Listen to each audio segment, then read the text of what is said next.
Olá, boa tarde a todos, sejam bem-vindos a mais uma aula de Poesia Mundial. Hoje, já sabem, vamos falar de António Boto. Para tal, convidamos a professora Ana Clobuca, a quem agradecemos estar aqui presente hoje. Muito obrigada, que vem precisamente dos Estados Unidos até cá para nos falar de Boto.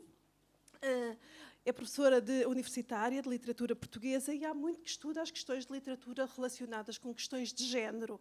E é isso um bocadinho que nós hoje vamos aqui ouvir falar. Peço-lhe só 2 minutinhos para fazer a apresentação destes livros e já lhe dou a palavra, está bem? Ora bem, sempre que fazemos uma aula deste ciclo de aulas de poesia mundial, vamos precisamente ver que autores, que poetas, pessoa leu, que livros estão anotados, de que forma é que esses autores depois aparecem na poesia ou na escrita de pessoa. E, com certeza, António Boto terá muito para nos dizer sobre isso.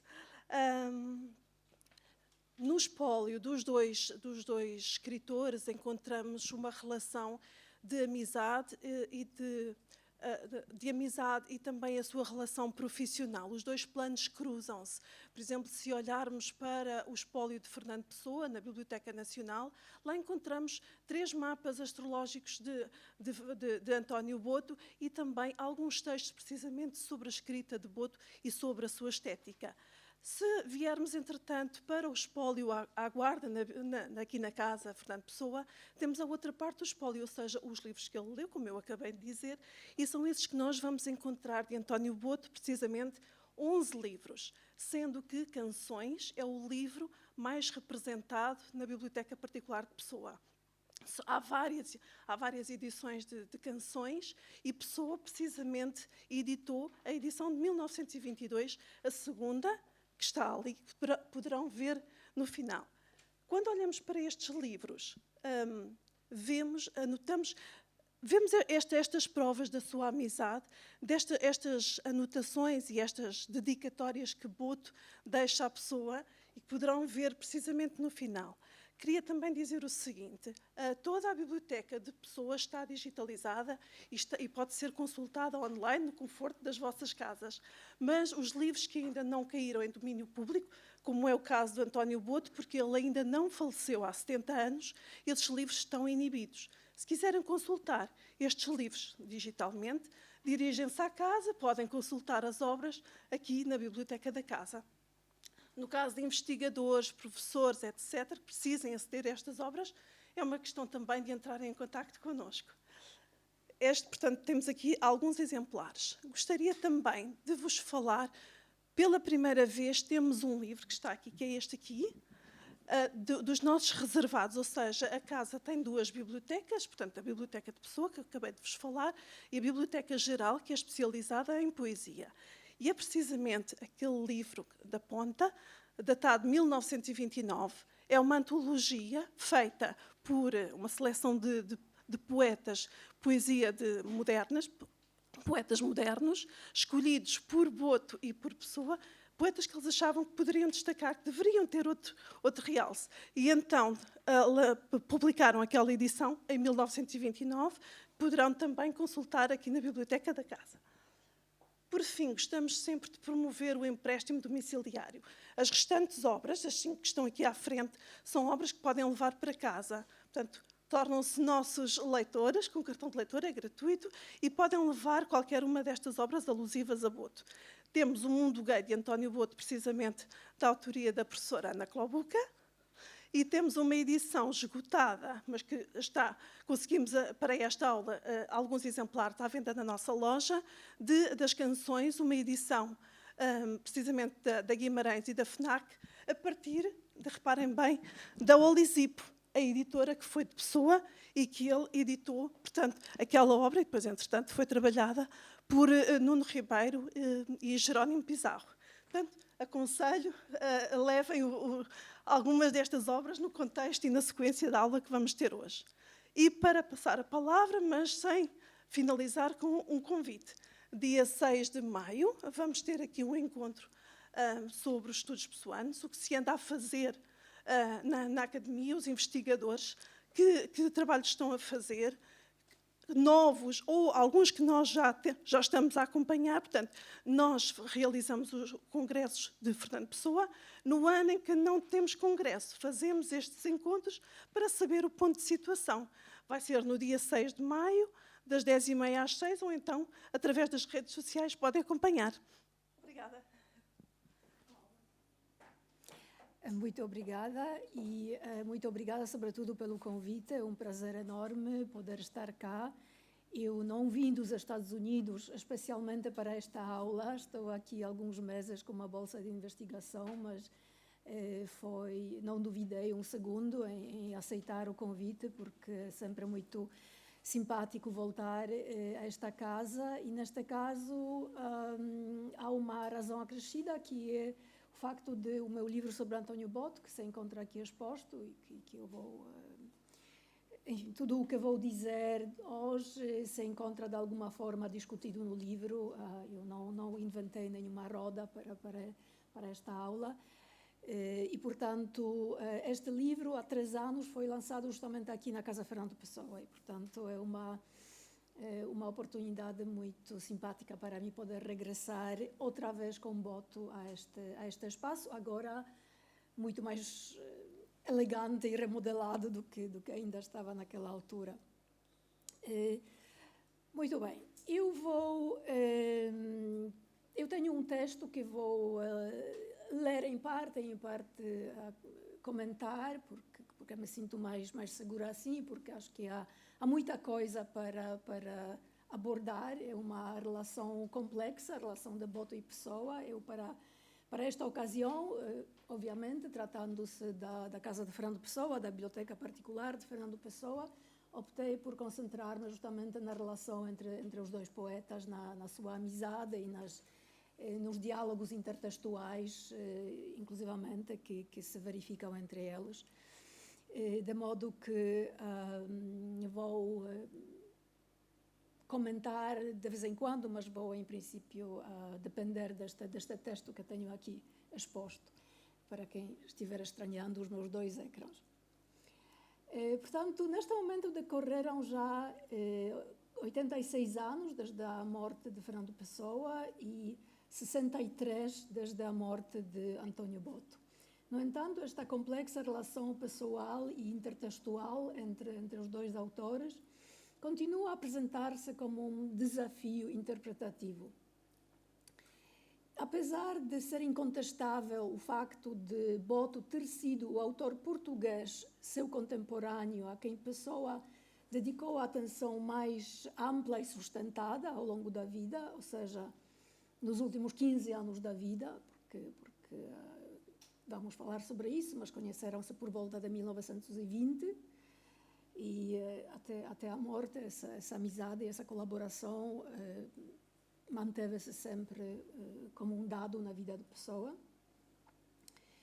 Apesar desta importância da relação com Boto para a Pessoa, apesar desta atenção ser documentada em textos publicados e inéditos e através de iniciativas editoriais, as narrativas críticas sobre esta relação tendem a ser modeladas de acordo com o padrão da centralidade do protagonismo pessoano no modernismo português e da consequente desvalorização relativa de outros escritores da época.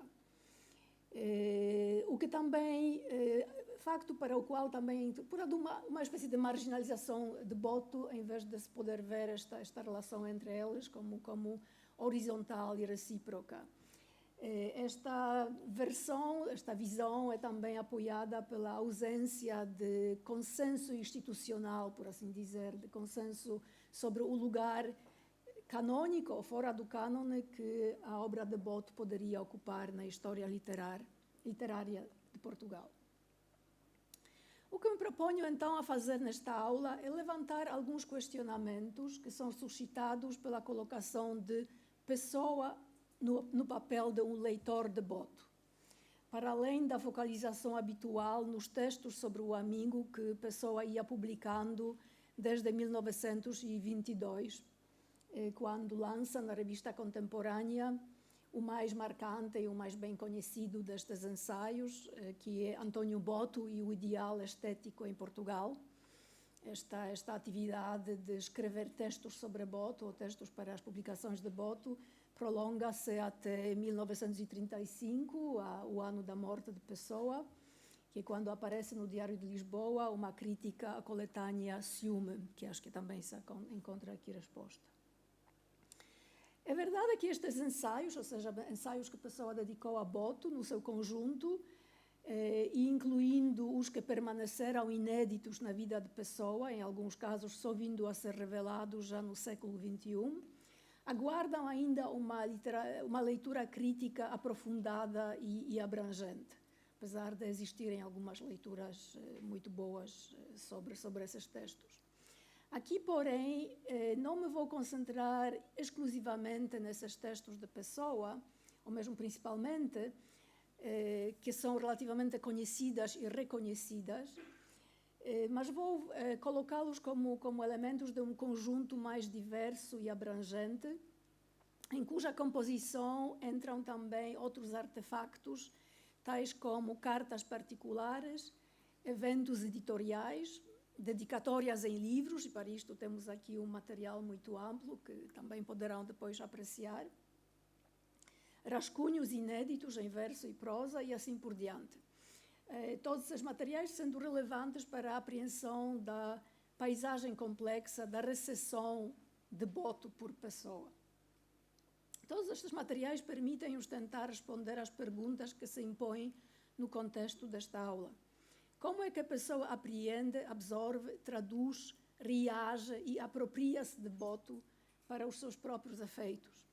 Que retrato compósito de pessoa leitor de Boto emerge deste arquivo desconexo e muitas vezes opaco?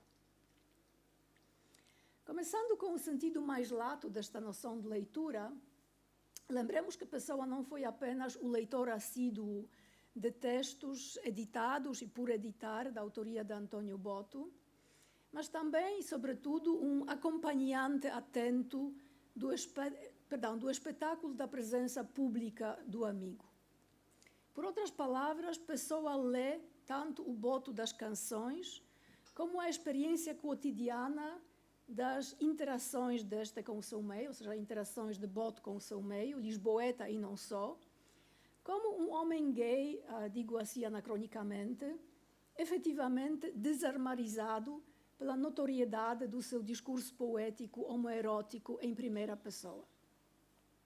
Um exemplo dos efeitos que tal leitura do cotidiano da sociabilidade de Boto terá suscitado em Pessoa pode ser encontrado num testemunho de Luís Pedro Moitinho de Almeida, que era filho do dono de uma das empresas em que Pessoa trabalhava como correspondente de línguas estrangeiras e que se tornou amigo tanto de Pessoa como de Boto.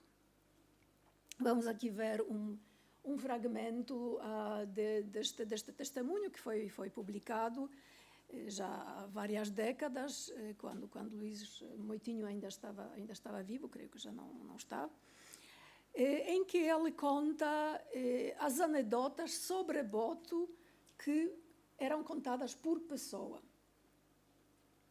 Este testemunho justamente oferece não apenas o relato de Pessoa a contar estas anedotas e depois repete as anedotas, mas também cita o tom em que esta relação, esta repetição por Pessoa das respectivas anedotas era feito. Ora, contava-as em tom gozão, aflautando a voz. Aflautava a voz, aliás, repete-se 2 vezes nesta meia página que aqui tenho reproduzida. O sentido performativo deste maneirismo vocal de Pessoa, relatado por Moitinho de Almeida, que é uma enunciação imitativa intencionalmente destinada a significar a homossexualidade de Boto, é evidentemente complexo. Porém, para além de outros sentidos que lhe podem ser atribuídos, penso que vale a pena sublinhar que quase todos os exemplos das anedotas citadas neste testemunho dependiam do protagonismo discursivo do próprio Boto, enquanto, em simultâneo, o seu sujeito e o seu objeto. Ou seja, Boto contava essas anedotas acerca de si próprio. Ou seja, quer ironizando sobre si próprio, justamente, quer golpeando os interlocutores com a sua afamada língua viperina. Aqui temos mais um exemplo disto. Esta primeira anedota é muito contada sobre um encontro com Boto de braço dado com um marinheiro. Vou pausar um bocadinho para as pessoas poderem ler. Esta anedota do meio não é uma anedota em que o Boto tem um protagonismo discursivo, mas a terceira outra vez é. Penso que este livro se encontra aqui na biblioteca, de modo que também pode ser consultado. Portanto, se aceitarmos a fonte como fiável, ou seja, se aceitarmos este testemunho de Luís Moutinho de Almeida como fiável, será legítimo concluir que a pessoa optava por reproduzir a atuação discursiva autônoma do seu amigo, em vez de repetir anedotas também abundantes no meio em que ambos se movimentavam, que não originavam com o próprio Boto, nem eram ressignificadas pela sua intervenção e que visariam eventualmente injuriá-lo na sua condição espetacularmente acessível de homossexual reconhecido, para citar esta expressão que é apócrifa, mas que é repetida muitas vezes e que é atribuída a Boto, que teria assim comentado o seu despedimento da função pública no ano 1942. É isso que ele dizia, supostamente: sou o único homossexual reconhecido no país. E, de facto, naquela época era a única pessoa que, de certa forma, publicitava a sua própria dissidência sexual através da sua poesia, que era em primeira pessoa e que não disfarçava, não procurava esconder a ligação autobiográfica entre o discurso poético e a pessoa do seu autor. Portanto, estas anedotas eram, de certa forma, inevitáveis, mas Boto apropriava-se delas, repetia-as, e em seguida repetia-as também Fernando Pessoa, aflautando a voz, que é complicado. Uma relação de cumplicidade, neste caso mais íntima e inequívoca do que no caso das anedotas, emerge também de um testemunho epistolar raro e não só por isso precioso, que consiste de 2 cartas de Pessoa a Boto escritas em março de 1927. Ao contrário do que rezava a sua ficção autobiográfica, que era a ficção autobiográfica de Boto, projetada pelo Boto, contada e formulada por Boto, que era exuberantemente cosmopolita, ou seja, Boto dizia-se viajar por todo o mundo, dizia-se ter traduções em muitas línguas, em muitos países. Pela maior parte nada disso era verdade.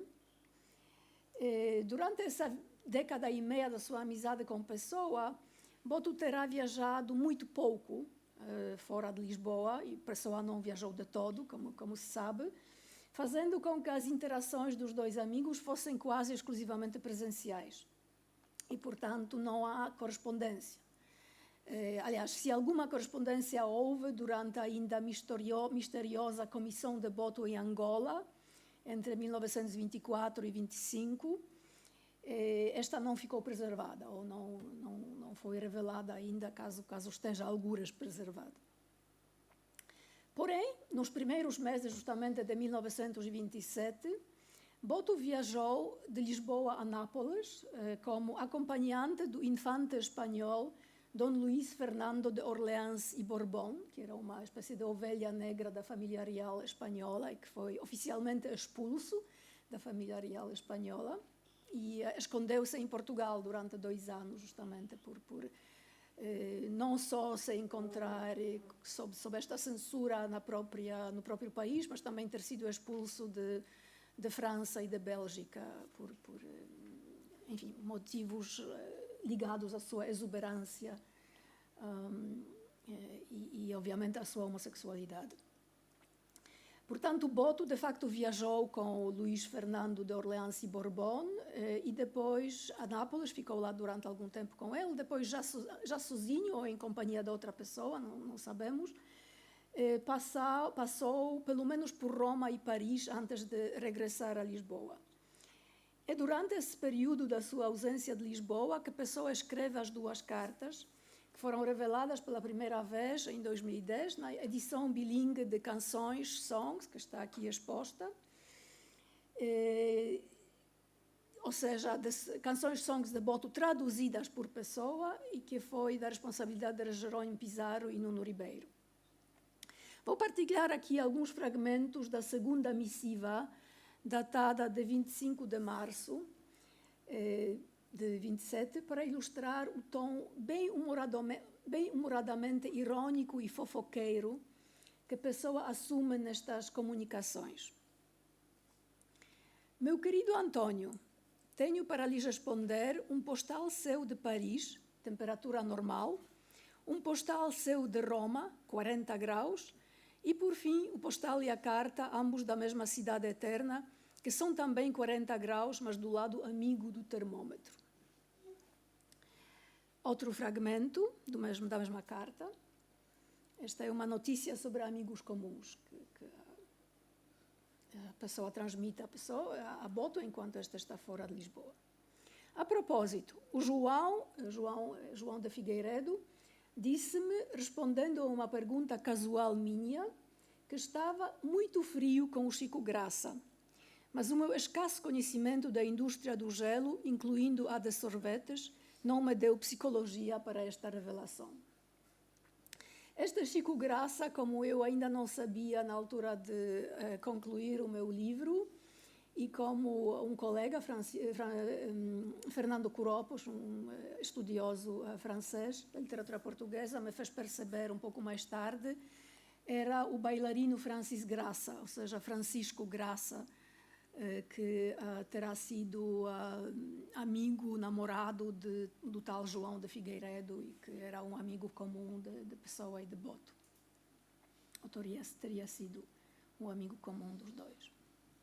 No seu conjunto, as duas cartas, que contêm ainda observações de Pessoa sobre um poema homoerótico de Boto, que devia ser publicado em Olimpíadas, livro que saiu por essas alturas, mas acabou por ser diferido para a coletânea O Livro do Povo, de 1944, além de mais nacos saborosos de comentário dedicados a outros amigos comuns, por exemplo, Raul Leal, projeta uma voz pessoana distinta e única, não apenas por ser brincalhona e afetuosamente maliciosa, porque há exemplos de um tom semelhante em outros testemunhos epistolares, talvez principalmente em algumas das cartas dirigidas a Ofélia de Queiroz.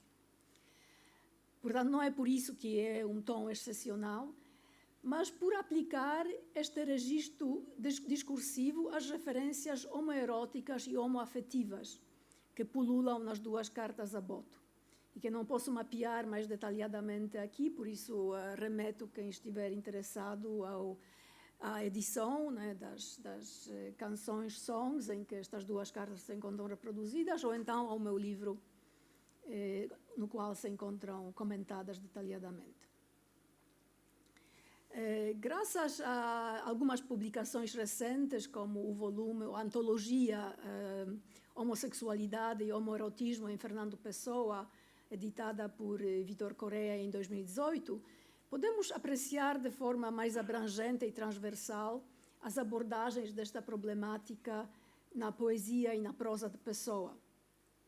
Contra tal pano de fundo, que é composto em um tom quase invariavelmente grave, ponderado e por vezes francamente doloroso, como ainda teremos uma oportunidade de ver, as duas cartas a Boto destacam-se pela sua leveza elétrica, que é o termo que o próprio Pessoa usa, descrevendo o tom da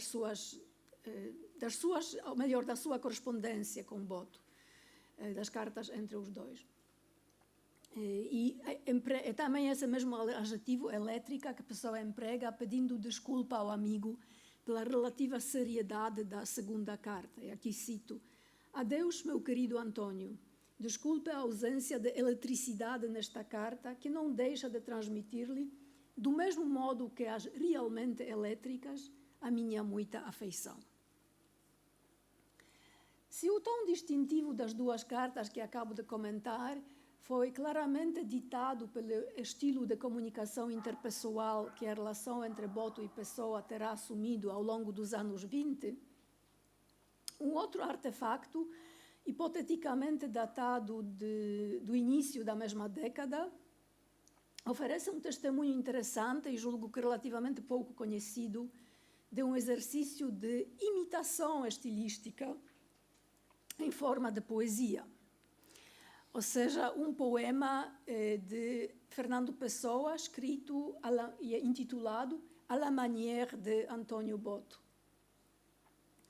Publicado pela primeira vez em 2005, no segundo volume da Poesia Ortônima, editado por Manuela Parreira da Silva, Ana Maria Freitas e Madalena Dine, o poema À la manière de Antônio Boto é datado pelas editoras de forma conjetural, revelando a incerteza que persiste quanto ao início da amizade entre os dois poetas, mas que em qualquer dos casos teria sido ligada ao lançamento inicial das canções.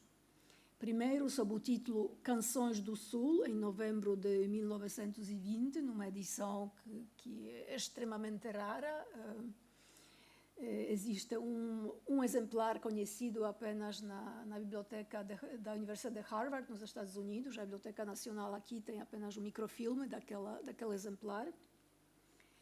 E esta edição original do conjunto dos poemas, que conhecemos como canções, foi lançada em novembro de 1920.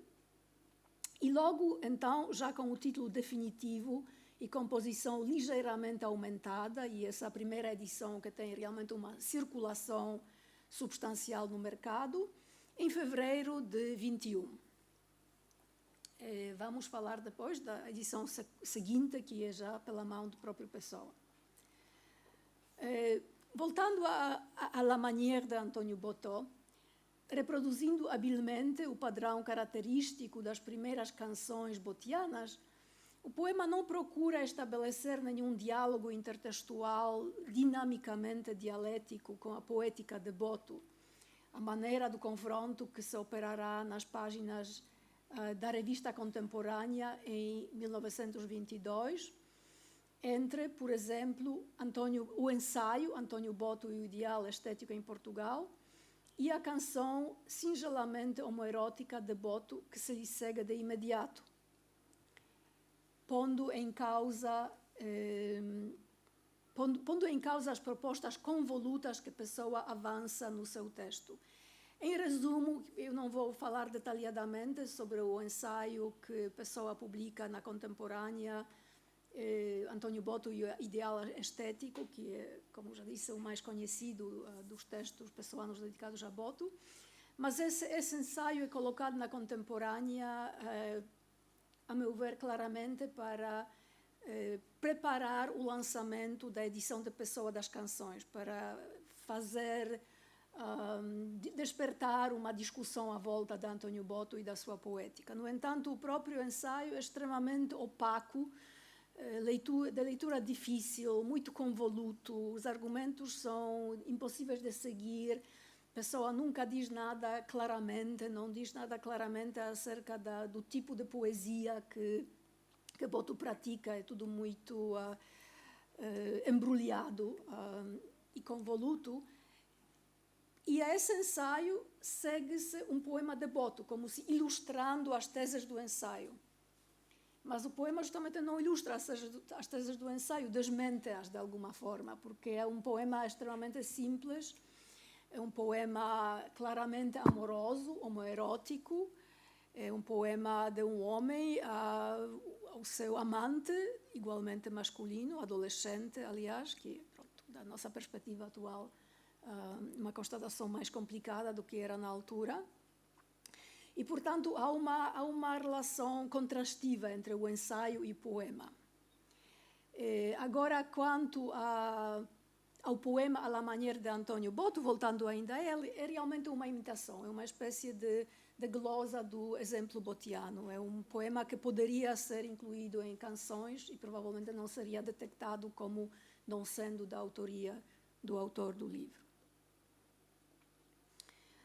Outro exemplo mais reconhecido e comentado da dialética dos posicionamentos acerca de Boto, acerca do problema ou do fenômeno que Boto constitui, que é encenada também na revista contemporânea, contrapõe a carta de Álvaro de Campos a José Pacheco, publicada no 4º número da revista, a esse ensaio assinado pelo Fernando Pessoa, ele mesmo, que acabo de comentar, e que lançara a polêmica no número anterior. Há uma espécie de sequência de textos, nem todos dedicados explicitamente a Boto, que se prolonga ao longo da segunda metade do ano 22 e até aos inícios de 23, em que rebenta o escândalo da literatura de Sodoma, que ainda vamos referir.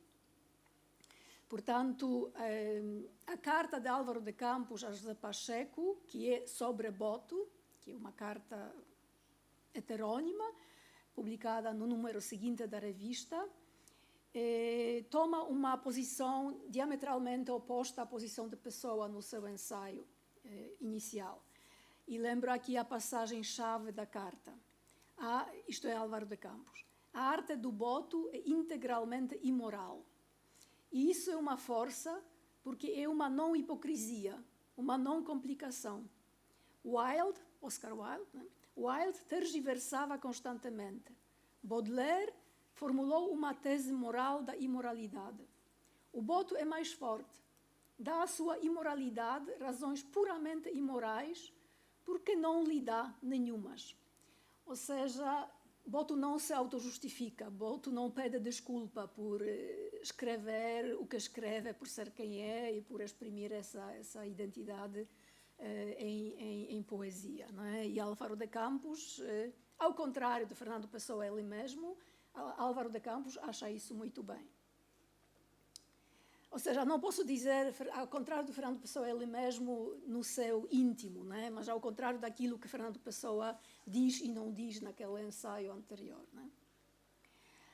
Porém, há uma outra intervenção muito relevante de Campos, já sempre na contemporânea, mas já em dezembro do mesmo ano, número 6 da revista, portanto 2 números mais tarde, em relação à carta a José Pacheco, que é o poema muito conhecido de Campos, Soneto Já Antigo,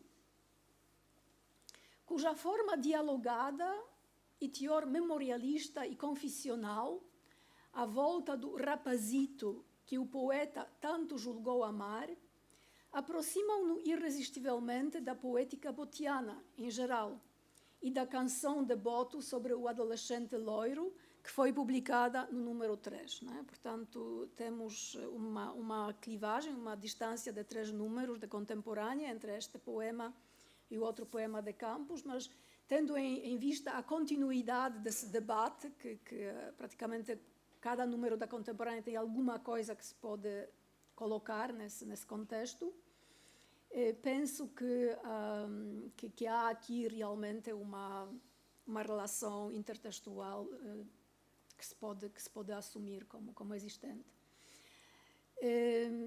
Ao contrário do poema à la manière de Antônio Boto, este exercício intertextual de Pessoa com a Campos, que não costuma ser lido enquanto tal, mas eu penso que a ligação é manifesta, não se fica pela imitação, dialogando com o modelo botiano de forma mais sofisticada e complexa. Aqui vou notar apenas que o título Soneto Já Antigo, que aliás era verídico na altura da sua publicação, porque o poema terá sido composto em 1915, há testemunhos manuscritos que apontam nesse sentido. Portanto, o título Soneto Já Antigo, considerado neste contexto, podia ser entendido como uma afirmação da precedência de Campos enquanto amante de rapazitos e poeta homoerótico em relação ao Boto das canções, lançado apenas no início dos anos 20. Campos, por assim dizer, constituindo-se como alguém com mais experiência nesse ramo, né? Alguém que já já antigamente escrevia poemas assim.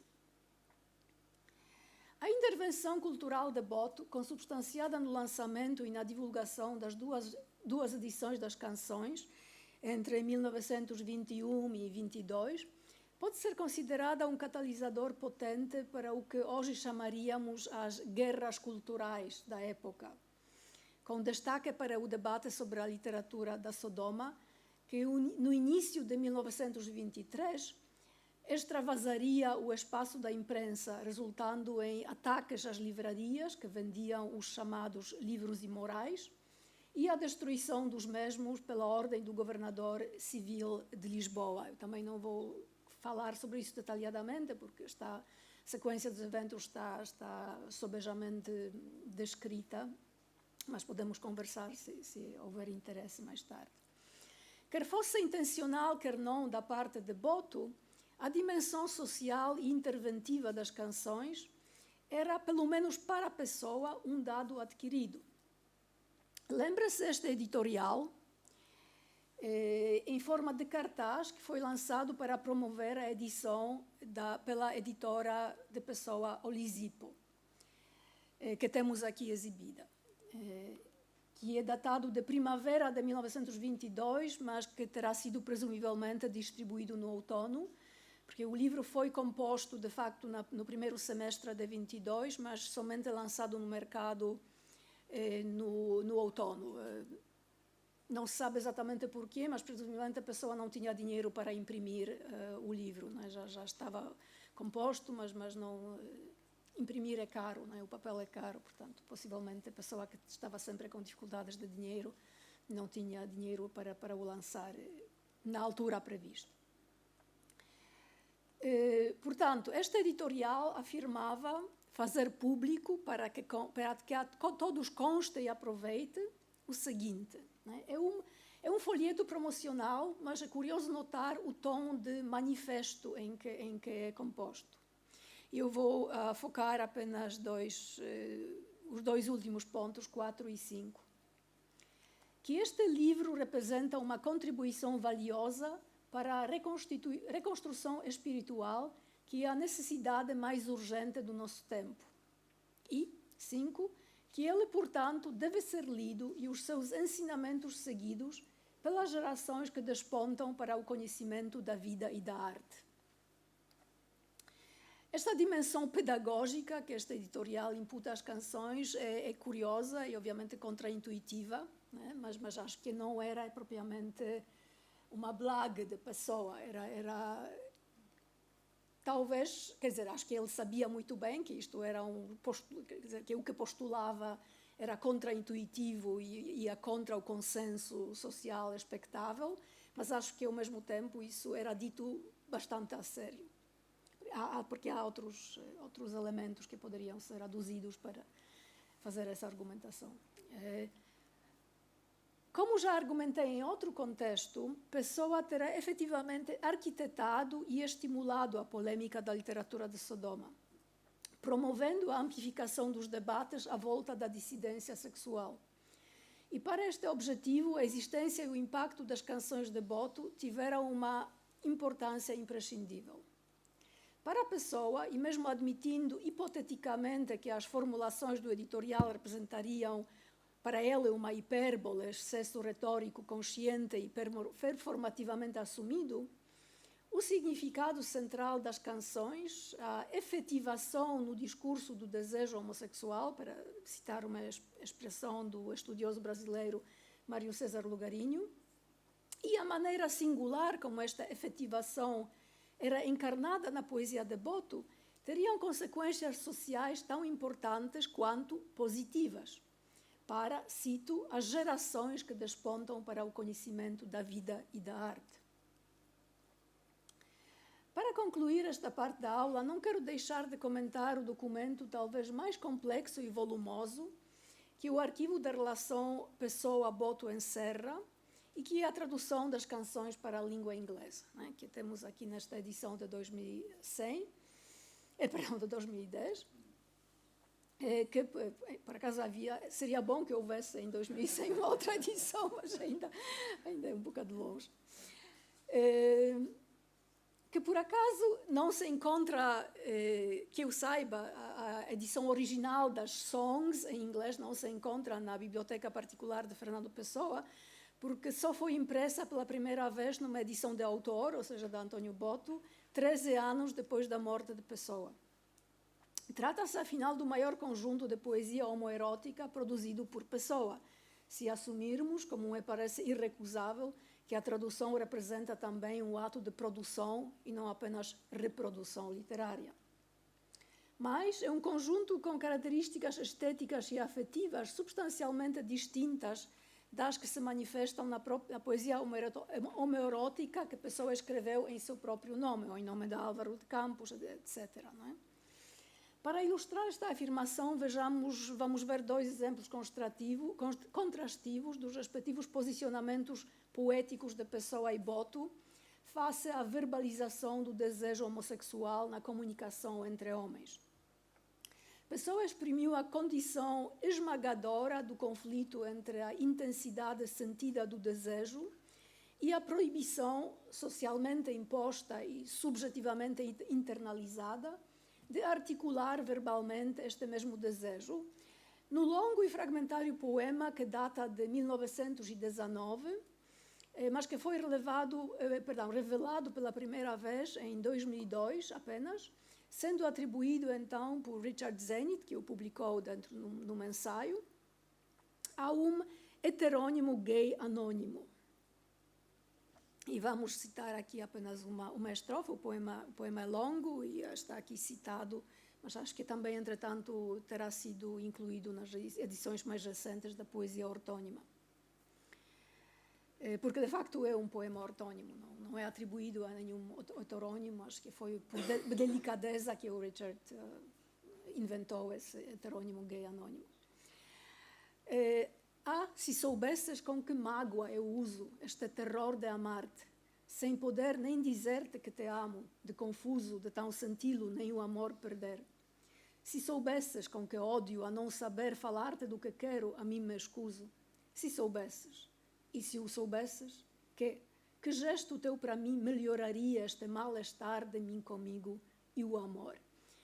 É um poema longo, fragmentado, como já disse, mas muito claramente dirigido a um destinatário masculino e é muito claramente um poema de amor torturado desse sujeito por esse objeto de amor.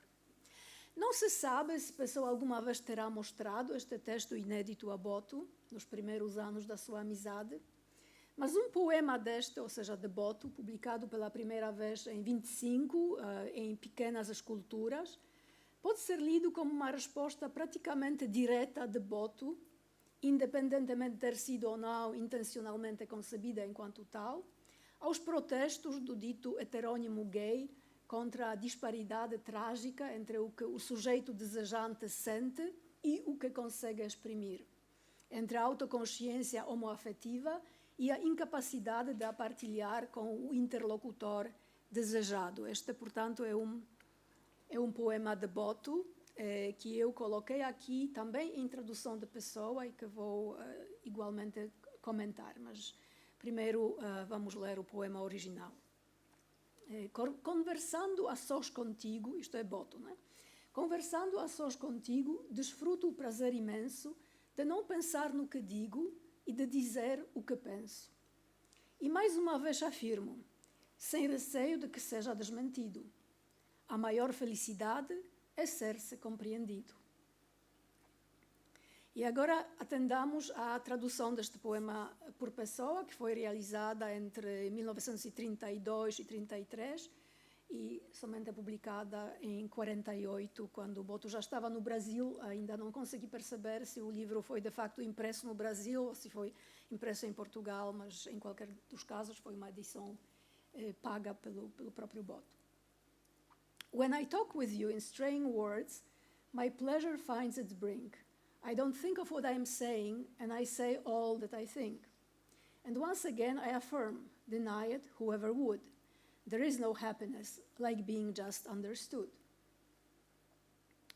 Nota-se que a estratégia da fidelidade máxima ao original português, a que esta tradução geralmente obedece, é abandonada apenas num ponto do poema. Este ponto é a inserção da expressão, sem correspondência no original, in straying words, que por sua vez poderia ser traduzida para português como em palavras errantes, com toda a capacidade polissêmica que tanto errante como straying comportam. Ou seja, o sentido denotativo que se impõe no contexto de uma conversa casual, sem rumo ou destino premeditado, mas também o significado de errância ou desvio, que ambos os adjetivos também contêm.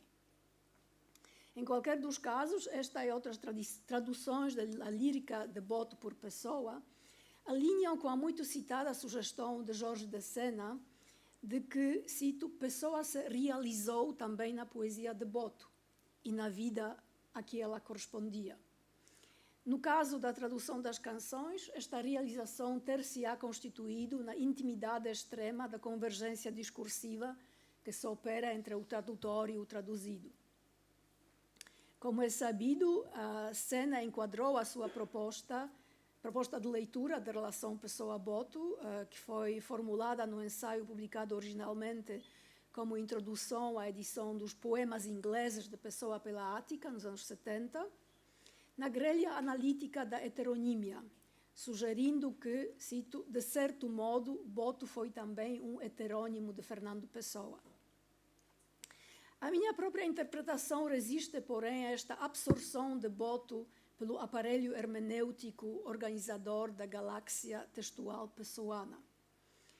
Não obstante as suas expressões ocasionais de desvalorização de Boto, como a afirmação numa carta ao seu principal correspondente espanhol, Adriano del Valle, de que Boto, essa é a frase de Pessoa, cito, não tem lugar entre os maiores.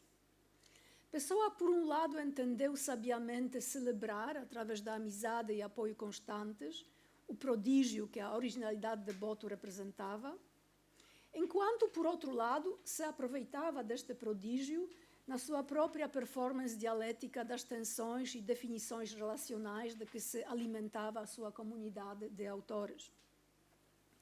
Creio, no entanto, que este aproveitamento de Boto por Pessoa não deve ser visto como uma canibalização oportunista, interpretação implícita na visão de Boto como um heterônimo de Pessoa esboçada por Sena, mas antes como elemento dinâmico de uma relação complexa em que a aprendizagem, a solidariedade e o afeto fluíram em dois sentidos, beneficiando de forma igual e recíproca ambos os amigos. E agora vamos passar a uma parte mais informal, que é basicamente composta de um comentário meu sobre as imagens que, pela maior parte, pertencem aos livros que estão aqui expostos, nem todos que vou mostrar estão aqui, mas a maioria sim, e que tem a ver justamente com esse arquivo da relação Pessoa-Boto no sentido amplo, que abrange também coisas como dedicatórias em livros, né? Coisas que Boto dizia à pessoa ao oferecer-lhe um exemplar do seu livro. Primeiro temos, portanto, a edição da editora de Pessoa, Lisipo, das canções de Boto, né? Que é uma inscrição em que se lê ao Fernando Pessoa, aqui tenho isto um pouco pequeno para ler, talvez seja mais fácil aqui, em louvor do seu espírito e em louvor da nossa amizade, né? Antônio Boto. Eu gostava de contrastar esta dedicatória com uma outra dedicatória no exemplar da mesma edição das canções, que também se encontra na Biblioteca Particular de Pessoa. Acho que não sabemos, pelo menos eu não sei, como esse segundo exemplar terá acabado com Pessoa, mas a dedicatória foi a um amigo de Boto, chamado João Camacho. E esta dedicatória lê-se nela ao João Camacho em louvor do que nós dizemos quando nos encontramos. Contrastando esta dedicatória à Pessoa, né, que fala do espírito de Pessoa e elogia a amizade entre os poetas, esta segunda dedicatória é mais alusiva ao espírito das canções, né? Ao espírito de os homens gays, ou os homens homossexuais, como se diria provavelmente na época, tinham um discurso próprio, uma comunicação protegida, que não era a mesma usada por todos, que era um discurso próprio dos entendidos. Pessoa não parece incluído neste grupo mais restrito. Isso é uma longa conversa que podíamos eventualmente esboçar mais tarde sobre a natureza da relação entre Boto e Pessoa, mas aqui acho que este contraste das duas dedicatórias ilustra a natureza não erótica, digamos assim, da amizade entre Pessoa e Boto, né? Uma amizade que tinha os seus próprios contornos. Depois temos, para lembrar ainda um pouco esse escândalo que acabou por ter o nome que foi buscado a este livro, né? Literatura de Sodoma, foi um título de um artigo de um jornalista chamado Álvaro Maia, que atacou violentamente esses livros imorais que iam sendo publicados, e esse era um outro livro que também Pessoa publicou na sua Olisipo, e cujo título dispensa realmente explicações, né, sendo por demais explícito, de um outro amigo comum, Pessoa e Boto, Raul Leal. Depois temos a dedicatória de Raul Leal ao meu querido Fernando Pessoa para o seu gênio quase divino, e com uma assinatura muito rebuscada, como era também o espírito de Raul Leal. Depois está aqui o volume de Curiosidades Estéticas, uma das coletâneas que Boto ia publicando ao longo dos anos 20 e que depois eram integradas na coletânea principal, que era Canções, né, que também teve várias reedições ao longo da vida e, felizmente, também depois da vida de Boto. Eu mostro este retrato, em parte porque é muito pouco conhecido. Acho que não foi reproduzido para além deste volume de Curiosidades Estéticas, da autoria de Almada Negreiros, portanto tem esta distinção, e é uma imagem muito bonita e muito original de Boto. Aqui temos o livro das crianças, como provavelmente sabem. O Boto não escrevia apenas poesia homoerótica, embora fosse mais conhecido e mais celebrado por essa razão. Escrevia também contos para crianças, que não tinham nada a ver com a sua poesia, para afastar qualquer suspeita a este respeito. Escrevia também peças de teatro, igualmente sem elementos homoeróticos, mas também algumas que tinham esses elementos. E, portanto, este é um exemplo de um desses outros livros oferecido a Fernando Pessoa.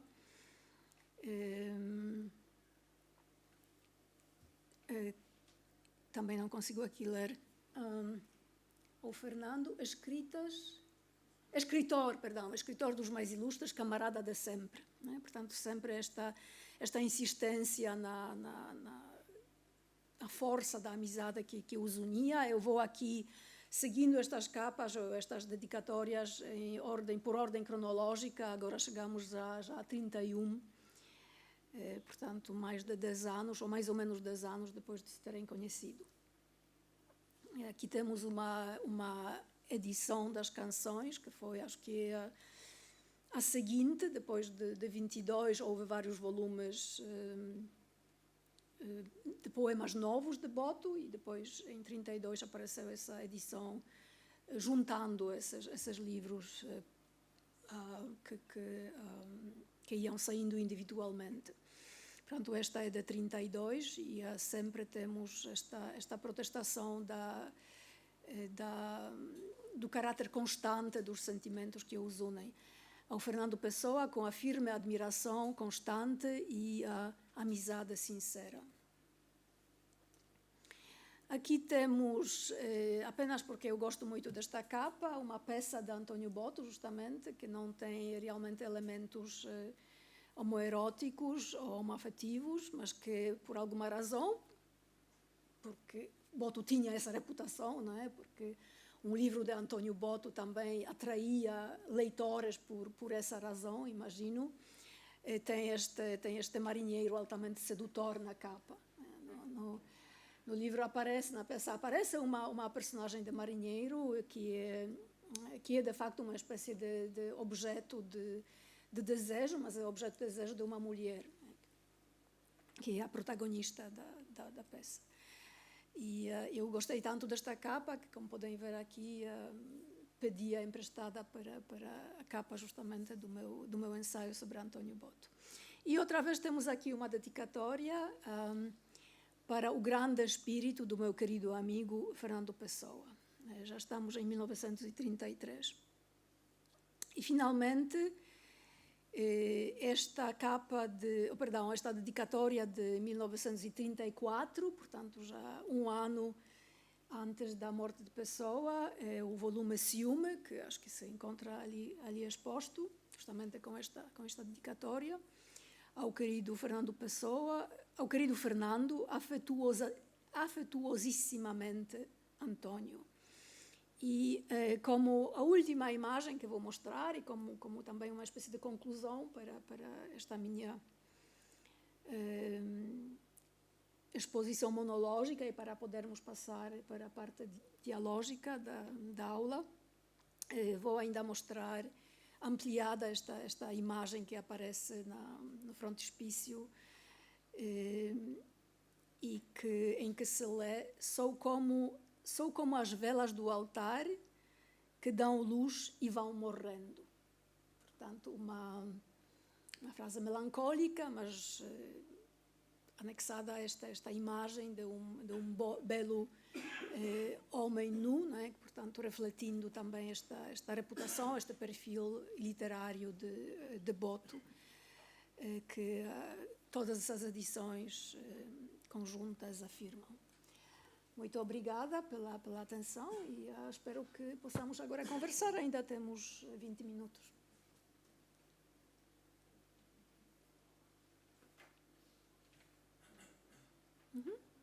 Por favor. Não sei. Boa tarde e muito obrigado pela exposição. O meu nome é Manuel Abrantes e sou leitor e admirador. Já tive a oportunidade de dizer diretamente, mas recomendo a todas as pessoas presentes o livro O Mundo Gay de António Boto, porque é de facto extraordinário. É um livro com uma investigação que nos diz muito sobre a vida e a obra de António Boto, mas também sobre aquela época de uma forma mais ampla. E eu acho que aqueles anos 20, 30, 40 também estão... há coisas que eu não sabia ou que eu nunca tinha pensado sobre aquela época que estão neste livro também. Portanto, acho que o livro tem há muitos pontos de interesse, tal como na sua exposição hoje há muitos pontos de interesse. Mas das muitas perguntas que tinha para fazer, eu queria só colocar duas. Que têm a ver com coisas que disse, mas que eu gostava de ouvir um bocadinho mais. Que é, a primeira pergunta tem a ver com o valor literário do trabalho do António Boto. Já percebemos que ele tem uma originalidade, tem na maneira como aborda os sentimentos e os desejos, em particular homoafetivos, uma originalidade imensa em Portugal e no estrangeiro. Queria perceber como é que olha como leitora para a poesia do António Boto e também de onde é que acha que vinha, de onde é que vem a originalidade. Parece contraditório, não é? A originalidade vem dele, não é? Mas eu estava a pensar, por exemplo, em coisas escritas naqueles anos, ou um pouco antes, por Oscar Wilde ou por André Gide, e são outras coisas completamente diferentes. Há uma candidez e há uma coisa que nós hoje se calhar chamaríamos um orgulho ingênuo na escrita dele, que eu gostava de perceber se acha que vem de algum lado ou de onde é que vem e o que mais há na escrita dele que seja interessante na sua leitura. E a segunda pergunta... Ok, estas são duas perguntas que já fez, então esta será a terceira. Posso responder para não me esquecer, entretanto? Sim.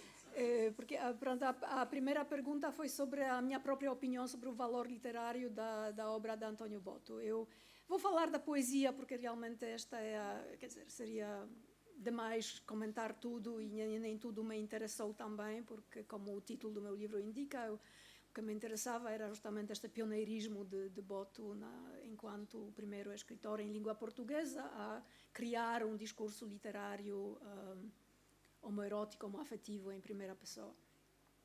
Bom, eu gosto da poesia de Boto, eu acho que são poemas muito elegantes, alguns serão mais fortes do que outros, mas no seu conjunto é uma obra não apenas original, mas é uma obra literariamente valiosa dentro do contexto do modernismo português.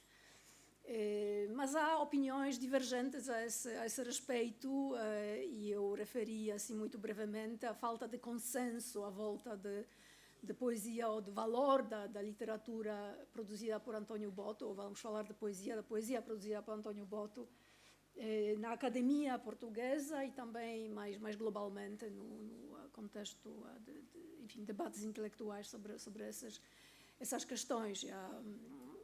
Há críticos que são muito negativos em relação a Boto ao longo, né, da história das interpretações de Boto, e há outros que dialogam criticamente com aqueles leitores, apontando, e eu também me incluo nesse número, apontando que algumas pelo menos das críticas feitas ao Boto, alguns dos juízos de valor feitos contra Boto por figuras como o lusitanista alemão Georg Rudolf Lind ou Oscar Lopes, para mencionar apenas dois nomes sonantes, são claramente marcados pela homofobia, ou seja, por uma atitude de homofobia potencialmente inconsciente, não assumida, não é, mas claramente presente. Quem escreve justamente em defesa de Boto, né? Ainda tantas décadas depois de Pessoa, ainda há quem tenha que escrever em defesa de Boto, né? Joaquim Manuel Magalhães, num ensaio muito bom sobre por sinal, acho que também tem um ensaio sobre Boto, mas já também um ensaio em que acho que Boto é mencionado e que é sobre Flor Bela Espanca. Agora não consigo lembrar, melhor não continuar aqui. Mas pronto, há esse diálogo, essa falta de consenso estabelecido, não há propriamente um veredito definitivo, não é? No cânone da história literária. Quanto à originalidade, de facto não há antecedentes, não é? Não há nada na literatura anterior em outras línguas, né, como mencionou Wilde. Gide é contemporâneo de Boto realmente e não... Sim. Sim, mas é contemporâneo de Boto e não era divulgada a poesia de Cavafis, não era divulgada, portanto não sequer podia conhecer Cavafis. Portanto, há contemporâneos já como Gide, como Cavafis, mas isso muito mais tarde, não é? Antes realmente não há nada tão límpido, tão claro em poesia. Sim, mas Proust é em prosa, não é? Uhum. Exato. Mas Proust é em prosa, o que não é exatamente a mesma coisa, não é? Proust consegue distanciar-se dos seus personagens, não é? Boto assume esse protagonismo. E, para além do próprio facto, né, de assumir esse protagonismo, há também a questão do estilo, né, como que foi comentado na pergunta. O estilo é extremamente desembaraçado, direto, né, que é assumido por Álvaro de Campos, né, talvez, em paralelo com Boto, mas não é assumido por nenhum outro poeta em português ou em qualquer outra língua europeia antes de Boto. Portanto, não há ninguém em quem Boto se poderá ter modelado. É isso que estou a dizer, basicamente. Pelo menos em circulação aberta, né? Não sabemos se não terá havido poemas que circulavam entre pessoas, em correspondência, cartas de amor, eventualmente fragmentos de versos, é inteiramente possível, mas não conhecemos nada assim. Por favor, agora a terceira pergunta. A terceira pergunta era, quando falou dos livros que foram na altura apreendidos pelo Governo Civil de Lisboa em 1923, havia um terceiro livro que era de Judite Teixeira. E tinha curiosidade de perguntar se sabe se havia alguma relação entre Boto e Pessoa e Judite Teixeira, se ela é alguma vez incluída, digamos, neste debate, e mais amplamente se havia alguma ligação de Boto e de Pessoa com mulheres escritoras, uma vez que a voz da mulher escritora também podia ser em alguns casos, e foi em alguns casos considerada dissidente ou provocadora de incómodos. Tinha curiosidade de saber se isto também foi uma questão a dada altura relacionada com estes dois poetas ou se não. Bom, para começar com Judite Teixeira, sim, de facto o livro dela é o terceiro dos 3 livros que foram mandados apreender pelo Governo Civil de Lisboa, né, que foram Sodoma Divinizada de Raul Leal, Canções de António Boto e Decadência de Judite Teixeira. Acontece que durante vários anos, eu acreditava, como a maior parte das pessoas acreditava, que a exclusão de Judite Teixeira dos textos que Pessoa escreveu em defesa de Boto e também Raul Leal, daquela tomada de posição em vários textos ao longo desses meses, era uma espécie de exclusão misógina, não é, de Judite Teixeira. Mas, na realidade, o volume Decadência foi só publicado, e foi o primeiro livro de Judite Teixeira, portanto, ela aparece também na cena literária, embora houvesse alguns sinais da sua presença em revistas e assim. O primeiro livro é esse. Esse livro é só publicado em fevereiro de 23. Portanto, quando o estudo já está ao rubro, né? Todo esse debate nas páginas de Contemporânea, todos os artigos contra os livros imorais já tinham sido escritos e publicados, e ela, de certa forma, entra tardiamente no debate e na controvérsia e é apanhada, né, por esta onda de censura e de repressão que em fevereiro justamente surge, surge com uma violência que antes não fazia parte do debate, né? Ou seja, é criada essa Organização de Estudantes Conservadores da Universidade de Lisboa, não é? Liga da Ação de Estudantes de Lisboa, liderada por Teotónio Pereira, que muito mais tarde seria ministro de Salazar, e esses estudantes fazem lobby junto ao governador civil de Lisboa, atacam livrarias. Há um incidente em que Júlio Dantas defende numa livraria os tais livros imorais, e os estudantes atacam o Júlio Dantas, tudo torna-se muito mais violento naquela altura, não é?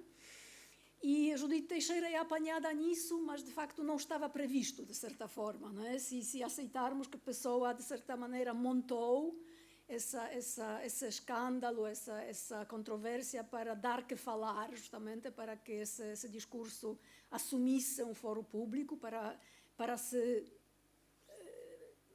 de facto esta guerra cultural passasse a acontecer, né, e se pudesse falar dessas coisas. Acho que não previa que Judite Teixeira iria entrar nela. E acho que isso também ilumina um pouco a relação que isso seria toda uma outra conferência, que eu não vou poder comentar aqui, a relação com mulheres escritoras em geral. Mas lembremos apenas que antes de Boto, ainda no segundo número da revista Orfeu, quando a pessoa acha que seria interessante haver uma mulher entre tantos rapazes, né? Em vez de convidar uma mulher, inventam uma poetisa que é Violante Cisneiros, né? Portanto, tudo continua na mesma. Por favor. Bem, eu diria que ser uma mulher escritora já era dissidência suficiente, quanto mais escrever sobre temas homoeróticos. Eu queria começar por fazer minhas as palavras de Manela e felicitá-la por esta conferência tão interessante, que traz tanto sobre nós próprios e sobre a nossa cultura. Também tenho duas questões, creio que serão um bocadinho mais curtas. Nós sabe-se como é que Boto e Fernando Pessoa se tornaram amigos, como é que eles chegaram ao conhecimento um do outro, porque Boto não era particularmente letrado, não era um homem, digamos, de Lisboa, apesar de ter crescido em Lisboa, mas não vinha do meio particularmente letrado e artístico, e mas de alguma forma ele entra nesse meio e toma contato com essas pessoas. Não é? A primeira edição de canções já leva um prefácio de Teixeira de Pascoais, e depois a segunda edição já é publicada pelo próprio Fernando Pessoa. Portanto, se nós temos conhecimento de como é que eles chegaram ao conhecimento um do outro, passo o Leonardo, e como é que se tornaram amigos, pronto, depois poderia ter sido a relação. A outra questão que tinha para lhe colocar prende-se com este tema que estava agora a abordar. Os livros são apreendidos totalmente no início da década de 20. E há toda esta polémica. E depois, portanto, por um movimento conservador que depois vai ter o seu apogeu na instauração do Estado Novo. Mas depois há edições posteriores de canções da década de 30. Como é que isto e 40. Como é que isto se processa? Estas edições não eram sigilosas, não eram... Estou a perguntar, eram públicas, podiam ser adquiridas, não é? Como é que isto passou na censura? Como é que isto passou? Como é que isto pôde acontecer? E se nós temos algum conhecimento de qual é que foi a reação na altura? Porque até se esperaria que na altura até a reação fosse bastante mais severa e mais... Não, de facto é um grande paradoxo, não é? Porque o conservadorismo que se instaurava gradualmente com o Estado Novo, de facto, dizer, um dos seus pilares era uma visão extremamente reguladora e normativa, não é? da família e das relações permitidas e encorajadas, não é? entre pessoas, que certamente não incluíam relações do mesmo sexo, não é? E pronto, portanto, de facto é um paradoxo. Estou a começar por esta pergunta em parte porque não tenho resposta para ela. Aliás, para a primeira também não tenho resposta, mas vou dizer algumas coisas. E realmente parece ser um paradoxo. Eu não encontrei, acho que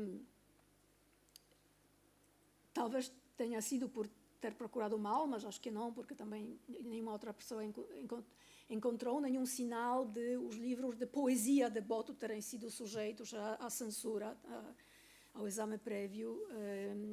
Na Torre de Tombo há uma série de documentos, mas têm todos a ver com as peças teatrais de Boto. Quer dizer, intervenções de censura que eram pontuais, enfim, não falar sobre o movimento dos trabalhadores ou qualquer coisa assim, não é? Pronto, sim, é um paradoxo. Eu não encontrei materiais para isto, realmente, para responder a essa pergunta. Há por exemplo, em 1934, quando já está instaurado o Estado Novo, há uma longa polêmica no jornal Fradique, que é editado por Tomás Ribeiro Colasso, em que o próprio Colasso se esgrime com José Régio, acerca do valor da poesia de António Boto, justamente, né? Essa pergunta que também tinha sido colocada, né? E a Régio é muito defensor de Boto, né? Ele depois reuniu os seus textos sobre Boto num livro, num volume, né? Portanto, escreveu também imenso como pessoa à volta de Boto, e Tomás Ribeiro Colasso era contra, e também havia outros textos ao longo dessa polêmica que se arrastou durante várias semanas ou mesmo meses. Havia também outras intervenções, e a Tomás Ribeiro Colasso em algum momento comenta que chegam cartas de leitores que escrevem favoravelmente sobre António Boto, que defendem António Boto e não sei o quê, e portanto em algum momento é preciso cortar isso porque nunca mais acabávamos, né? Portanto, também, não é, a imprensa era obviamente visada pela censura, mas essa polêmica em que apareciam citados poemas de Boto, apareciam exemplos ilustrativos, etc., tudo isso decorria. Não parecia fazer parte do censurável naquela altura, o que é muito curioso. Embora, obviamente, o próprio Boto, como se sabe, tenha sofrido, não é, com o seu despedimento da função pública, em que ele trabalhou desde os meados dos anos 20 até 1942, foi despedido em 42 com motivação em que transparece, né, claramente a censura moral por compor versos nas horas do ofício e dizer piropos a um colega do trabalho. Portanto, aí sim já temos uma censura bem mais grave até, porque realmente lhe tira o tapete, né? Ele não tem como se sustentar e acaba por emigrar para o Brasil alguns anos mais tarde.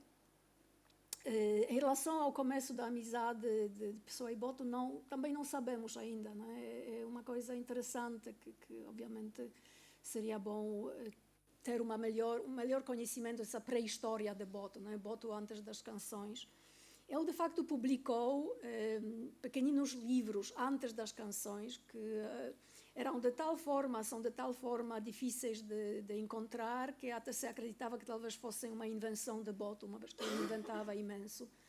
Mas, por acaso, hoje acabo de falar com alguém que encontrou...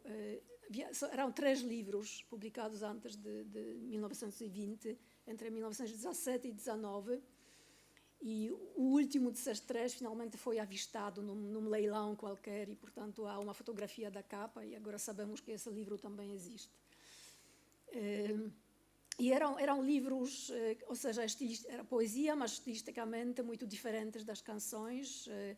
Eram essencialmente quadras populares, poemas modelados na poesia popular portuguesa e foi assim que Boto começou a escrever e a publicar, inclusivamente, e acho que assim que se deu a conhecer de alguma forma, ou seja, começou a pertencer, embora de forma pouco expressiva, a esses círculos a que não pertencia por causa da sua classe social, do seu nascimento numa família pobre de Alfama, né, família de classe trabalhadora. E ainda não percebi como é que se terá dado esse salto, né, dessas singelas, inocentes quadras populares para os poemas das canções, também o seu estilo diferente, o seu estilo assumidamente modernista, para além da temática. Portanto, essa é uma coisa ainda por escavar. E sim, é muito curioso. Também o facto de Boto ter começado a publicar no Norte, numa revista de Barcelos, acho que é o primeiro grupo de poemas de Boto que foi encontrado, aparece numa revista de Barcelos. Também Teixeira de Pascoais, também é uma ligação com o Norte. Há qualquer coisa. Depois, o terceiro desses 3 livros que aparecem antes das canções, que depois foi reeditado em 29, que se chama Cantares, tem ilustrações do pintor Antônio Soares. E esse livro já foi publicado primeiro em 1919. Então, são ilustrações amplas, não é? Feitas especialmente para esse livro. Pronto, há pelo menos aquela ligação também, outro homem do Norte, não é? Outro artista do Norte. Mas são migalhas, são coisas que não permitem construir uma interpretação.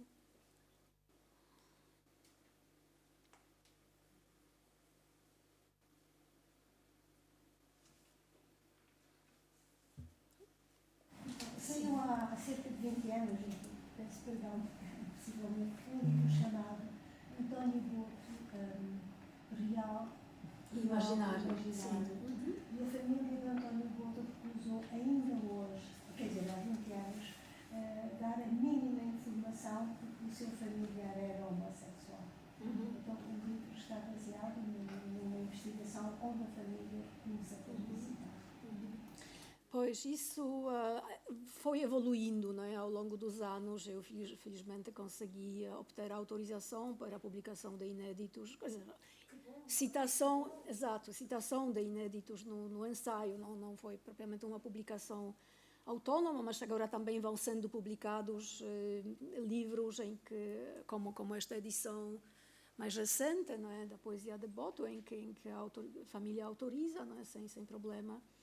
Portanto, ou seja, acho que os direitos também têm passado, né, entre diferentes pessoas, porque as pessoas vão morrendo. Até ao ano passado, a herdeira era Isabel Pontes Boto, que morreu no ano passado, e agora alguém disse-me que são 2 senhores também muito idosos já, onde há aquele poema sobre a morte de Fernando Pessoa, quando o António Boto lamenta a morte, e também sobre a morte de Sidónio Paz, poemas onde ele fala da morte. Sim, sobre a morte de Sidónio Paz é poema de Pessoa, não é? Mas Boto escreveu uma... Do António Boto, sobre Sidónio Paz. Ah, é? Não me lembro desse poema, mas é inteiramente possível que exista, eu não me lembro. Acha que estou a confundir? É possível? Não sei, eu não, quer dizer, não me ocorre... Sobre o lado apolítico, não se sabe. Sim, mas há um poema muito conhecido de Pessoa sobre a morte de Sidónio Paz. E não me ocorre o poema de Boto. Mas vinha no livro do Eduardo, que estão sempre tão ligados. Sim, não, é inteiramente possível. Eu também, a minha memória já anda pelas ruas da amargura. Mas sim, o poema que Boto fez depois da morte da Pessoa é muito bonito, sim. Se tu cá estivesses estudando, Sim. os cativos continuam a ser os mesmos. Sim. Ela continuou, não é, a falar sobre a sua amizade com Pessoa, continuou a escrever coisas, né, que se encontram no espólio, essencialmente, não tem sido... Quer dizer, algumas foram publicadas nos jornais brasileiros, ele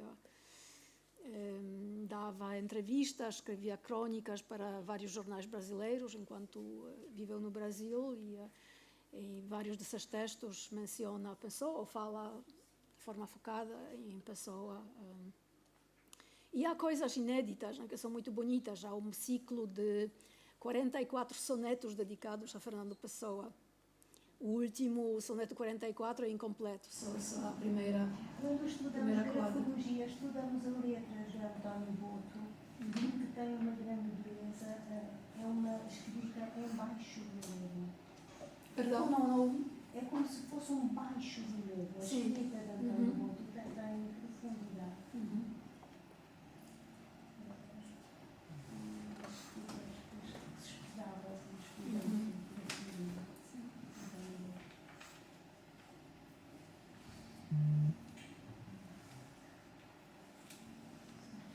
Aproveito já agora só para lhe pedir um esclarecimento que não sei se percebi. Disse-nos que o volume de canções, songs, traduzido em inglês, foi publicado pelo próprio António Boto. Sim. No entanto, a tradução tinha sido feita por Fernando No Pessoa. início dos anos 30, sim. E consegue perceber com que intenção é que a tradução tinha sido feita? Se a pessoa tencionava publicá-lo, mas não chegou a publicar? Sim, acho que era para publicar, obviamente.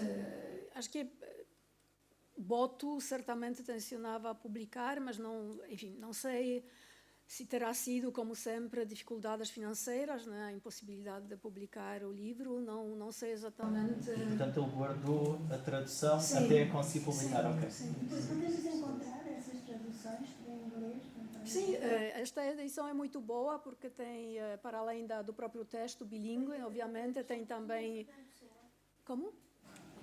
Feita pelo Fernando. Sim. É a tradução de Fernando Pessoa, mas quer dizer, a edição é bilíngue, portanto é possível seguir o texto em duas línguas e também tem muitos documentos anexos, tem todos os textos, ou quase todos os textos que Fernando Pessoa dedicou a António Boto, portanto é uma pequena compilação de todo o material relevante que é muito útil. Muito obrigada pela atenção. Parabéns. Muito obrigada. Muito obrigada a todos.